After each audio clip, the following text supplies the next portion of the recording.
फरवरी की सर्द रात थी। चारों तरफ घना कोहरा और ठंडी हवाएं चल रही थी। ऐसे में गांव से कुछ ही दूर पर मदन लाल अपने एक हाथ में मटकी और दूसरे हाथ में फावड़ा पकड़े तेज तेज कदम बढ़ा रहा था। आज इस मटकी को दफना दूंगा और बाद में आराम से इसको निकालकर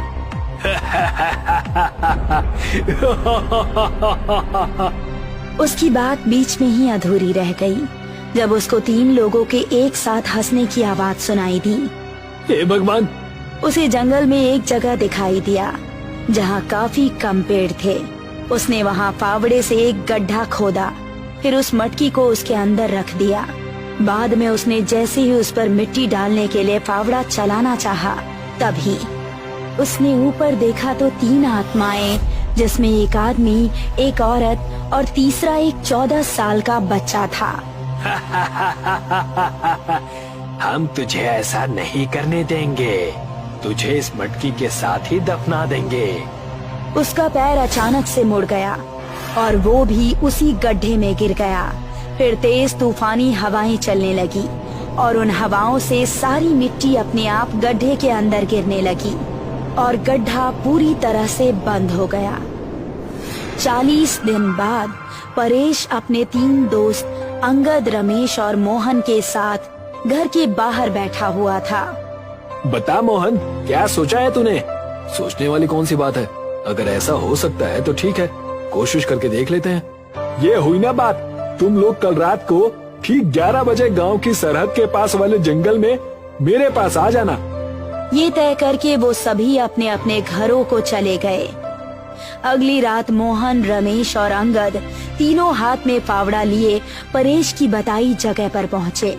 उन्होंने देखा कि परेश अपने सामने कुंड जलाए बैठा हुआ है। उसके ठीक पास में ही एक काले कपड़े में 3 नींबू रखे हुए हैं। परेश, हम आ गए, बता क्या करना है? तुम तीनों यहाँ बैठ जाओ। वो तीनों जमीन पर बैठ गए।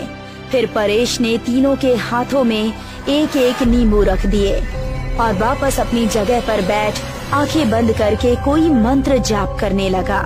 उन तीनों को अपने आसपास किसी की मौजूदगी का एहसास हो रहा था। हे प्रेतों के देव, हमें रास्ता दिखाइए कि वो मटकी कहाँ पर है। तभी उन तीनों के हाथ में रखे वो नींबू हवा में उड़ गए। ये देखकर वो तीनों हैरान थे, लेकिन परेश को जरा सी भी हैरानी नहीं थी। प्रेतों के देव, आपका स्वागत है, हमें रास्ता दिखाइए। उसके ऐसा कहते ही तीनों नींबू, जो कि हवा में थे, अपने आप आगे बढ़ने लगे। वो चारों अब उन नींबुओं का पीछा करने लगे। कुछ कदम चलने के बाद एक जगह नींबू रुक गए, फिर वहीं जमीन पर आ गए। यही जगह है वो जहाँ वो मटकी है, खोदना शुरू करो। उन तीनों ने उसके एक इशारे पर वहाँ खुदाई शुरू कर दी। काफी देर खोदने के बाद अब गड्ढा काफी गहरा हो चुका था। जैसे जैसे गड्ढा गहरा होता जा रहा था, उन चारों के दिल की धड़कनें बढ़ती जा रही थी। रमेश का फावड़ा जमीन पर किसी चीज में फंस गया था और निकल ही नहीं रहा था। अब फावड़ा मत चलाओ। ये सुनकर उन्होंने दोनों हाथों से मिट्टी हटाई तो जो उन्होंने देखा उसे देखकर उनके रोंगटे खड़े हो गए। गड्ढे में मदन की लाश पड़ी थी, जिसकी टांग में फावड़ा फंसा था। उसके हाथों में अभी भी वही मटकी थी। रमेश ने मटकी उठाई और ऊपर खड़े परेश को पकड़ा दी। अब ऊपर आ जाओ। जैसे ही उन्होंने ऊपर आने की कोशिश की तो रमेश चीखने लगा। मेरा शरीर अकड़ रहा है, मेरा शरीर अकड़ रहा है, सब जल्दी से बाहर आओ। ये सुनकर मोहन और अंगद गड्ढे से बाहर आ गए, लेकिन रमेश का शरीर उसके काबू में नहीं था। उसके हाथ पैर अकड़ने लगे थे और वो गड्ढे में पड़ा कांप रहा था, जैसे उसको करंट का झटका लग रहा हो। इससे क्या हो रहा है? ये बाहर क्यों नहीं आ रहा? मैंने एक बात तुम लोगों से छिपाई थी। मटकी निकालने पर मदन लाल की आत्मा किसी एक आदमी की भेंट जरूर लेगी। तूने सिर्फ एक मटकी के लिए हमारी जान की बाजी लगवा दी। ये सिर्फ एक मटकी नहीं है, ये देखो। परेश ने मटकी के ऊपर से कपड़ा हटाया। मटकी पूरी तरह हीरे जवाहरात से भरी हुई थी। उन दोनों के चेहरे से दोस्त को खोने का गम चला गया और खुशी नजर आने लगी। उन्होंने गड्ढे की तरफ देखा तो रमेश मर चुका था। इसे यहीं ठिकाने लगा दो, किसी को पता नहीं चलेगा कि यहाँ क्या हुआ था। उन दोनों ने मिट्टी वापस गड्ढे में डालकर उसका मुंह बंद कर दिया और तीनों गांव की तरफ चल पड़े। गांव की सरहद पर आकर परेश ने मोहन और अंगद को एक एक कपड़े के अंदर उनके हिस्से के जेवर बांध कर दिए और बाकी बचे हुए धन को मटकी समेत अपने घर ले गया। ए जी, इतनी रात को आप कहाँ गए थे और इस कपड़े में क्या है? अंगद ने उस कपड़े की पोटली को खोली और जैसे ही उसके अंदर रखे सोने जवाहरात उसकी बीवी ने देखा तो उसकी आंखें भी चौंधी आ गई। हे भगवान, इतने महंगे जेवर ये आपके पास कहाँ से आए? जेवर नहीं, गुप्त धन है और ये सब हमारा है। सच में? तो लाओ जरा, इनमें से कुछ पहन कर देखती हूँ मैं। प्रेरणा ने एक भारी सा हार उठाया और अपने गले में डाला। जरा बताइए तो कैसा लग रहा है मेरे गले में ये हार? ऐसा लग रहा है कि ये बना ही तुम्हारे लिए था। ये सुनकर वो खुश हो गई और फिर आईने के सामने जाकर देखने लगी। अगले 3 सेकंड्स के अंदर उसके चेहरे पर आई मुस्कान गायब हो गई। क्या हुआ प्रेरणा? प्रेरणा के मुंह से सिर्फ सिसकियां निकल रही थी। अगले ही पल वो भी जमीन पर गिर पड़ी। उसके शरीर में भी उसी तरह की अकड़न पैदा हुई जैसी कि रमेश के शरीर में हुई थी और फिर उसको लकवा मार गया। प्रेरणा उठो, क्या हो गया तुम्हें? उठो ना। प्रेरणा सिर्फ टुकुर टुकुर उसे देख रही थी। ऐसा लग रहा था कि उसका शरीर और उसकी जुबान काम ही नहीं कर रहा है। अंगद ने उसको उठाकर बेड पर लिटा दिया। फिर उसने उसके गले से हार उतारा और वापस उसको उस कपड़े की पोटली में बांध दिया। इस तरफ मोहन ने भी अपने हिस्से के गहने अपनी बीवी को दिखाए। अरे वाह जी, रोजाना तो आप छोटी मोटी चोरी करके आते थे, पर इस बार तो आपने काफी बड़ा हाथ मारा है। आज के बाद वो छोटी चोरियां भी नहीं करनी पड़ेंगी। इन गहनों की कीमत अरबों में है। मैं कहती हूँ हम इनको पहनकर दिखावा नहीं करेंगे, बस एक एक गहने को बेचकर अपने घर का खर्च अच्छे से चलाया करेंगे। हाँ ये तो ठीक है, लेकिन मेरा तो मन है कि इस बड़ी सी माला को पहन कर देखूं। कोई देख लेगा तो? कोई नहीं देखेगा, घर में ही पहनूंगा, बाहर नहीं। ये कहकर मोहन ने भी एक मोतियों की माला उठाई और अपने गले में पहन ली। देखा मुझ पर कितनी जच रही है ये। मोहन खुश हो रहा था, लेकिन अगले ही पल उसकी बीवी चिल्ला उठी। ये क्या हो रहा है? आपके कान से ये क्या निकल रहा है? मोहन ने हाथ लगाकर देखा तो उसके दोनों कानों से खून निकल रहा था। ये क्या हो रहा है मेरे साथ? वो कुछ सोच पाता इससे पहले ही अब उसके मुंह से भी खून निकलने लगा था। उसको उसके शरीर में एक अजीब सी कमजोरी महसूस हुई और वो चक्कर खाकर जमीन पर गिर गया। उसकी बीवी ये देखकर हैरान थी। धीरे धीरे उसके शरीर का सारा खून निकलकर नाली की तरह घर के बाहर तक बह गया और मोहन की भी अब मौत हो गई। सुबह होने पर अंगद परेश के पास पहुंचा और उसको सब कुछ बताया। अरे तेरी बीवी को लकवा मार गया, तो उसमें जेवरों की क्या गलती है? उसने पहली बार जिंदगी में इतना सोना देखा होगा, इसीलिए उसको झटका लगा होगा जिसे वह बर्दाश्त नहीं कर पाई। तो ये बता, मोहन की मौत कैसे हो गई? इस बात का परेश के पास कोई जवाब नहीं था। मेरा बताना फर्ज था, मैंने तुझे बता दिया। अब मैं उस धन को वापस वहीं गाड़ने जा रहा हूँ। पैसे से ज्यादा मुझे मेरा परिवार प्यारा है। अंगद अपने हिस्से के सारे जेवर ले गया और उसने उन्हें वापस उसी गड्ढे के अंदर दफन कर दिए। इस तरफ परेश की बीवी पार्वती भी अब डरने लगी थी। सुनिए जी, इस गुप्त धन को निकालते निकालते आपका एक दोस्त भेंट चढ़ गया, दूसरे की बीवी को लकवा मार गया और अब तीसरे की तो मौत ही हो गई। इन सबसे इस धन का कोई लेना देना नहीं है। अगर ऐसा है तो अभी तक हम दोनों को कुछ क्यों नहीं हुआ? क्योंकि हम दोनों में से किसी ने भी अभी इन गहनों को नहीं पहना है। मेरी बात मानिए, आप इसको जहाँ से लाए हैं वहीं गाड़ दीजिए। जब जान ही नहीं रहेगी तो धन का क्या करेंगे? लेकिन विधि के हिसाब से तो मदन लाल की आत्मा एक आदमी की भेंट लेने के बाद इस दुनिया से चली जानी चाहिए थी। विधि चाहे कुछ भी हो, लेकिन घटनाएं तो अभी भी हो रही है ना। आप जल्दी से इस मटकी को ले जाइए और खत्म करिए इस किस्से को। उसकी बात सुनकर परेश के दिल में भी अब डर बैठ गया था। रात के तकरीबन 11 बजे जब सारा गांव सो चुका था, परेश हाथ में मटकी लिए जंगल की तरफ चल पड़ा। उसने उसी जगह पहुंचकर गड्ढा खोदा और उस मटकी को दफन कर वापस आ गया। आपने बिल्कुल सही किया जी। मुझे अच्छा लगा ये जानकर कि आपने लालच नहीं किया। उसके कुछ ही देर बाद परेश और पार्वती दोनों अपने बिस्तर पर थे कि अचानक से उनको एक हंसी सुनाई दी और उनकी आंख खुल गई।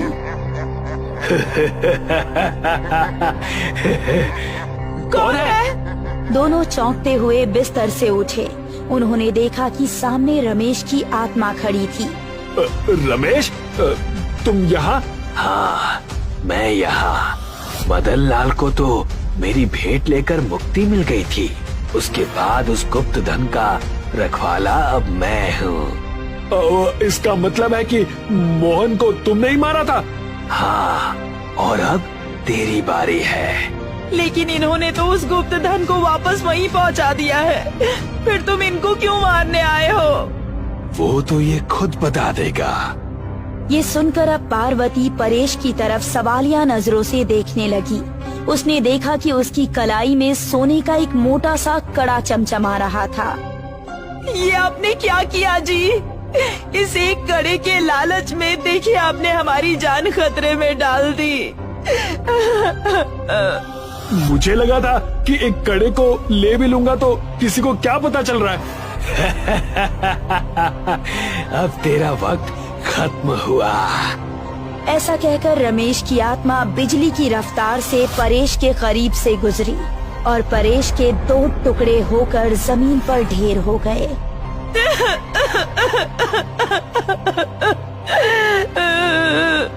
पार्वती परेश की कटी लाश के पास बैठकर रोने लगी। अब वो कड़ा परेश के हाथ में नजर नहीं आ रहा था। रमेश की आत्मा वापस वहीं पहुंची। उसके हाथों में वही कड़ा था। वो धीरे धीरे करके जमीन के अंदर समा गया। इस तरह वो गुप्त धन जहाँ था वहीं वापस पहुंच गया और एक सीख दे गया। अगर अमीर बनना है तो अपनी मेहनत से बनो। गुप्त धन के लालच में अपनी जान खतरे में मत डालो। आकाश काले बादलों से घिरा हुआ था। शरीर का खून जमा देने वाली शीत लहर चल रही थी। सूरज लगभग ढल चुका था। कभी भी तेज बारिश शुरू हो सकती थी। इस खराब मौसम में राजन और कमलेश बंगाल के एक पहाड़ी इलाके के ऊपर घने जंगलों के बीच खड़े हुए कुछ मजदूरों से खुदाई का काम करवा रहे थे। वो दोनों पुरातत्व विभाग के बड़े अधिकारी थे। तभी वहाँ पर अचानक एक भूचाल सा उठा और मजदूरों में खलबली मच गई। एक मजदूर जिसका नाम सुखिया था, वो दौड़ता हुआ उन दोनों के पास आकर बोला, इस भूचाल से मजदूरों में खलबली मच गई है। सारे मजदूर डरे हुए हैं। सुखिया ने इतना कहा ही था कि तभी सब कुछ सामान्य हो गया। जरा सी बात पर तुम लोग काम करना बंद कर देते हो। मत भूलिए, मेरे कहने पर ही सारे मजदूर यहाँ पर काम करने के लिए आए हैं। हमें भी ऊपर जवाब देना पड़ता है। और रहा सवाल इस भूचाल का, तो कभी कभी ऐसा होता है जब जमीन में गड्ढा अधिक गहरा हो जाता है तो धरती हिलती हुई सी महसूस होती है। इसमें कोई घबराने की बात नहीं है। कमलेश सही कह रहा है सुखिया, हम अपनी मंजिल के बहुत ज्यादा करीब हैं। लेकिन सरकार, लेकिन वेकिन कुछ नहीं सुखिया। तुम्हें अंदाजा नहीं है मैंने इस प्रोजेक्ट पर कितनी मेहनत की है। और अगर ये प्रोजेक्ट सफल हो गया तो मेरा नाम विश्व में मशहूर हो जाएगा। और तुम्हें मैंने मजदूरों को काम कराने की मुंह मांगी कीमत दी है। राजन की बात सुनकर सुखिया मुंह लटकाकर वहाँ से चला गया। कमलेश मुस्कुराता हुआ राजन से बोला, वैसे मैंने सुना है कि जिस राजा के महल की हम खुदाई करवा रहे हैं उसके पास बहुत खजाना था। सोचो राजन, अगर वो खजाना हमें मिल गया तो हमारी तो किस्मत ही खुल जाएगी। तो मैं कौन सा यहाँ पर राजा का महल देखने के लिए आया हूँ? मैं सिर्फ और सिर्फ उसी खजाने की तलाश में यहाँ पर आया हूँ। और तू तो जानता है कमलेश, मेरा अनुमान कभी भी गलत नहीं निकला। तो फिर देर किस बात की है? दिया और नताशा को भी फोन करके यहाँ बुला ले। उन दोनों ने भी हमारे साथ बहुत मेहनत की है। अभी नहीं, एक बार उस राजा के प्राचीन महल का सुराग हमें मिल जाए, उसके बाद उन दोनों को सरप्राइज देना अच्छा रहेगा। राजन ने इतना बोला ही था कि तभी जमीन धंसने की आवाज राजन और कमलेश के कानों में टकराई और मजदूरों में एक अजीब सा शोर उत्पन्न हो गया। राजन और कमलेश बुरी तरह से घबरा गए। कुछ मजदूर सुखिया के साथ दौड़ते हुए राजन और कमलेश के पास आ गए। मजदूर जमीन में गड्ढा खोद रहे थे सरकार।